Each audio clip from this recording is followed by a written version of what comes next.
Hi friends.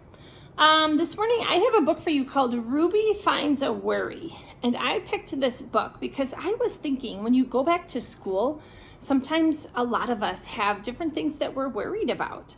I know I do, even in the library. I worry about if things are going to come in on time, if I have everything set up just right. And I know that this year there's a lot of new things to worry about too. So in this book, Ruby learns how to deal with her worries and what she can do to feel better.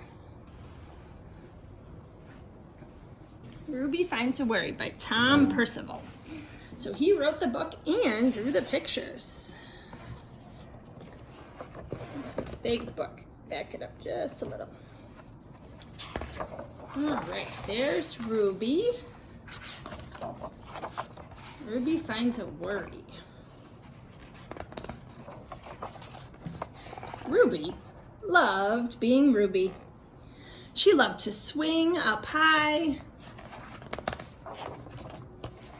and she loved to explore wild, faraway places. Sometimes she even went all the way to the very bottom of the garden. Ruby was perfectly happy until one day she discovered a worry. This is what the worry is going to look like, this yellow blob.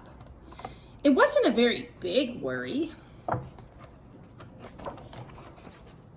In fact, it was so small that at first Ruby hardly noticed it. But then the worry started to grow. Each day, it got a little bigger. It just wouldn't leave her alone. It was there at breakfast, staring at her over the cereal box, and it was still there at night when she brushed her teeth.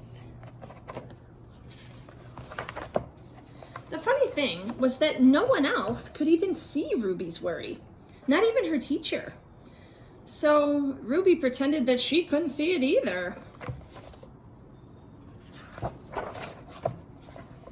She tried to carry on as if everything was normal. But it just wasn't. The worry was always there, stopping her from doing the things that she loved. Ruby wondered if the worry would ever go away. What if it didn't? What if it stayed with her forever? Ruby didn't realize it, but she was doing the worst thing you can ever do with a worry. She was worrying about it. Now, the worry was enormous. Oh my gosh, look at how much bigger it got.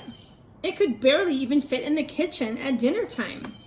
And it filled up half of Ruby's school bus. And it took up a whole row at the movie theater. The worry became the only thing that Ruby could think about. And it seemed like she would never feel happy again. That's a very good way for Ruby to live. Then one day, something unexpected happened. Ruby noticed a boy sitting alone at the park. He looked how she felt, sad. And then she noticed something else, something hovering next to him. Could it be a worry? So he has a worry too, but his is blue. It was. Ruby realized that she wasn't the only person with a worry after all. Other people had them too. She asked the boy what was on his mind, and as he told her, the strangest thing happened. His worry began to shrink. It got smaller.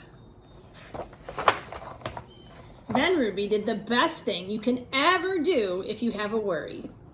She talked about it. As the words tumbled out, Ruby's worry began to shrink until it was barely there at all. Soon, both of their worries were gone. Finally, Ruby felt like herself again. Of course, that wasn't the last time she ever had a worry. Everyone gets them from time to time. But now that she knew how to get rid of them, they never hung around for too long. The end. Wow, what a great story to help us think about a couple things. First, everybody worries about stuff. So if you are worried about something right now, that's totally normal. We all do that. But Ruby learned the best way to help make that worry get smaller or even go away is to talk about it. Maybe to your friend, to your teacher, to your mom or dad, or somebody else that's close to you. And a lot of times those worries just go away once we figure out what they are and how we can talk about them. All right, friends, I'm glad you joined me today for Ruby Finds a Worry. Bye.